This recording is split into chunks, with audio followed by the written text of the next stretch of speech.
Vanina, bienvenidos a este nuevo bloque. Decíamos, bueno, los datos de la inflación, un tema que indudablemente el gobierno festeja. Sí. 1,5 a nivel nacional y uno en Mendoza. 1,7. 1,7. Un poquito más arriba. A nivel provincial, por debajo del 2, que era la meta de Javier Milei, en un año muy particular. Ya vamos a hablar, probablemente en los próximos minutos tengamos la posibilidad de dialogar con un experto y decirle, che, ¿y con el tema de la inflación le va a alcanzar al gobierno? Porque hay un sector de la sociedad que ya comienza a pedir, bueno, vamos, un centro, por favor. Claro. Había que acomodar mucho, es cierto, y hay que seguir acomodando mucho. Pero ya vamos a hablar de eso. Bien. Inflación mayo, Vanina. Bien, bueno, vamos a repasar entonces los principales números de la inflación, tanto Mendoza como Argentina. Primero, si les parece, el tuit del ministro de Economía, Luis Toto Caputo, comunicando a primera hora de la tarde, apenas se conocían los números, inflación minorista de mayo 1,5, canasta básica alimentaria con esta baja del 0,4%, canasta básica total 0,1%, sin cepo corrigiendo precios relativos y con la economía creciendo al 6% anual, dice Luis Toto Caputo, tenemos el mejor presidente del mundo. Y mirá cómo le contesta Milei a través de su Instagram. Directamente sube esta foto y dice el mejor ministro de Economía de toda la historia argentina por lejos. Y así se piropearon durante toda la tarde. Después apareció este otro tuit del presidente Javier Milei, un poco más técnico sobre los datos. La inflación es siempre y en todo lugar un fenómeno monetario generado por un exceso de oferta de dinero, ya sea porque sube la oferta, cae la demanda o las dos cosas a la vez, lo cual hace que pierda poder adquisitivo el dinero y que los precios en dinero suban. Fin. Bueno, durante toda la tarde también apareció Patricia Bullrich felicitando a Toto Caputo y así. Lo que el gobierno entiende son números buenos. Los vemos. Entonces, Argentina 1,5%, la más baja mensual de los últimos 5 años. Mendoza 1,7%. La acumulada en nuestra provincia en lo que va del año, no, mejor dicho, en los primeros meses, porque todavía no está medida la inflación de junio. 11,9% la inflación acumulada de enero a mayo. En los 5 meses. Sí. Enero, febrero, marzo, abril, mayo. Sí. Por debajo del 12%. Bueno, ahí podrás vos ir observando. Permitime la digresión, Vani. Si la actualización en tus ingresos, sea por salarios o sea por facturación, si fueses un monotributista, acompañó la inflación de los primeros 5 meses del año. Ahí podés seguir entendiendo si tu poder de adquisición o a nivel familiar mejoró el 12%, estarás igualando el poder de compra que tenías en enero. Si está por debajo, habrás perdido la posibilidad de compra y si estás por arriba, comenzarás a recuperar lo que seguramente tu salario perdió en los meses de la tremenda inflación del 23 y la primera parte del 2024. Por eso es importante llevarlo al sentido más práctico que tengas. Seguro. Al sentido más práctico. Saca esa cuentita y vas a saber, seguramente lo haces habitualmente, dónde estamos parados. Avancemos, por favor. Bueno, lo que te vamos a mostrar a continuación es muy interesante porque tiene que ver con los 3 capítulos que más aumentaron en Mendoza. Te lo mostramos habitualmente todos los meses, pero esta vez hemos hecho un gráfico de doble barra para que veamos la diferencia, porque este mes particularmente es mucha. Por ejemplo, indumentaria fue lo que más aumentó en Mendoza en el mes de mayo, casi 5%. ¿Se entiende, no? Los números de los que estamos hablando. Che, pero pará, casi 5%, mientras a nivel nacional ¿Te das no cuenta? llegó al 1%. No llegó al 1%. ¿Qué pasa? Hay algo que tiene que ver con el traslado de la mercadería, bueno, con el costo. No, la verdad pero, es que pero Vani, hay que indagar en pero esto. no sí. podés estar un 5% por encima del crecimiento de precios solo por los costos de traslado de la mercadería. Realmente en la es mucho. conformación del esquema de costos de un pantalón, seguramente la incidencia que tiene en el flete no puede pegarle de esta manera. De hecho, la incidencia del flete siempre estaba un puntito más arriba, pero lo de ahora Pero con claro, indumentaria en hombre. Mendoza Sí. probablemente tiene alguna explicación que desconocemos. Fíjate educación. Algo más o menos parecido, 4,1% subió en Mendoza solo en mayo. Y educación 1,9%. Por eso la opción ahora de mostrarte la comparación Mendoza-Nación y atención médica y salud, que es el tercer capítulo que más aumentó en Mendoza, 3,5%. también por encima de la nacional, que subió 2,7%. Bueno, salimos a la calle a hablar con los mendocinos. Y enseguida vamos a escuchar la reacción de los mendocinos, que para nosotros es fundamental. Mira, lo tenemos conectado ya y no queremos perder la oportunidad. Y te quedás aquí, Vanina, conmigo, porque vamos a hacerla, a esta entrevista, entendiendo que la pregunta que nos formulábamos antes de irnos a la pausa. En términos generales, Vanina Vitale nos ha contado cómo se han comportado los precios en el mes de mayo. Le damos ya la bienvenida a Claudio Caprarulo. Claudio, qué gusto recibirlo. Buenas noches, bienvenido. ¿Qué tal? Muy buenas noches, ¿cómo están? Muy bien. Nosotros decíamos en nuestro arranque de edición central, el gobierno festeja. Es un número que al gobierno lo tranquilizará seguramente por las próximas semanas. ¿Cuál es la evaluación que usted hace de esto? Sí, a ver, es un buen resultado, está por debajo de las proyecciones que teníamos de analítica y también la mayoría del mercado, 1,5%, es más, un indicador que solemos mirar mucho, sobre todo por el peso que tiene en el IPC nacional la provincia de Buenos Aires, el Gran Buenos Aires. Es lo que pasó en la ciudad de Buenos Aires, ¿no? Que la inflación fue de 1,6%, bueno, a nivel nacional fue todavía menor. Entonces, es un buen número, me parece interesante lo que ustedes señalaban previamente, que de todas formas esto lo que hace el IPC nacional es representar una canasta de consumo y después cada uno tiene que ver si lo viene representando o no lo viene representando. Claro. ¿Qué quiero decir con esto? Gran parte de esta caída en la tasa de inflación, que obviamente siempre es positiva, está explicada, por ejemplo, por la caída en la inflación en los precios de las verduras, de las frutas, y los bienes aumentaron un poco durante el mes. Sin embargo, la inflación en los servicios fue muy similar a la del mes de abril. Entonces, por ejemplo, en el Gran Buenos Aires los alquileres aumentaron más del 7%, las prepagas y otros servicios también por encima del 2,9%. Entonces hay una familia que puede decir, bueno, yo no tengo tanto para festejar porque veo que más allá de que me compensó un poco lo que pasó en los alimentos, otros precios están aumentando más de lo que puede dar mi salario, ¿no? Que recordemos que, por ejemplo, en marzo el salario real de los trabajadores registrados cayó. Entonces es un buen número. De todas formas, obviamente, esto pega en el bolsillo de diferente manera, no solo a nivel regional, sino mismo en una misma región, dependiendo de la canasta de consumo de cada uno. Tal cual. Por eso decíamos, el ejercicio individual y familiar es importantísimo para saber el grado de comodidad o incomodidad ante el número. Claudio, me espera un momento y compartimos un dato.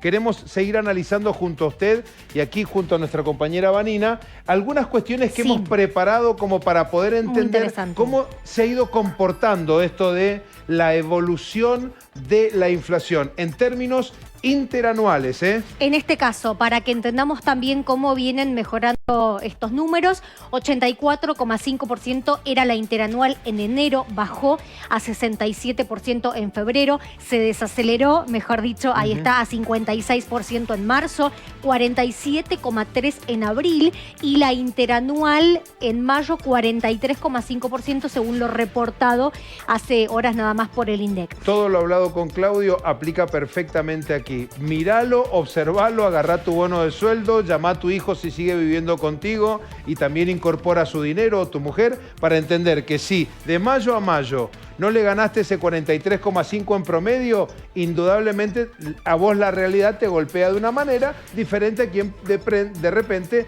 generó más recursos. Claudio, le vamos a mostrar otro cuadro y ahí sí vuelvo con ustedes, ¿le parece?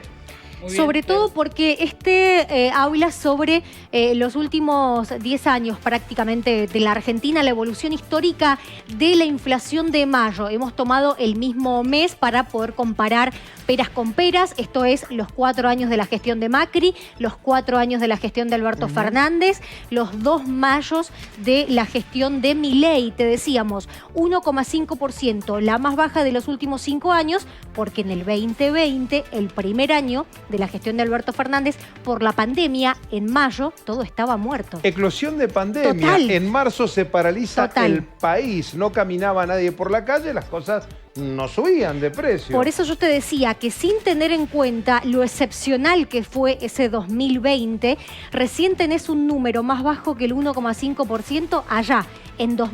2017, 1,3%, mayo del 2017, la inflación más baja del periodo de Mauricio Macri. Buenísimos estos datos. Claudio, la pregunta que le debo formular es la siguiente.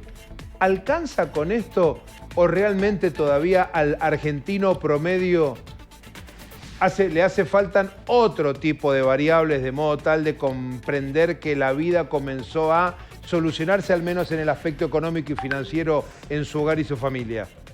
Bueno, primero obviamente la desaceleración de la inflación y es interesante el cuadro que mostraban ustedes porque en los últimos gobiernos la inflación siempre fue aumentando, ¿no? O sea, Mauricio Macri se fue con una inflación mayor a la que había dejado Cristina Fernández de Kirchner y Alberto Fernández se fue con una inflación mayor a la que había dejado Mauricio Macri.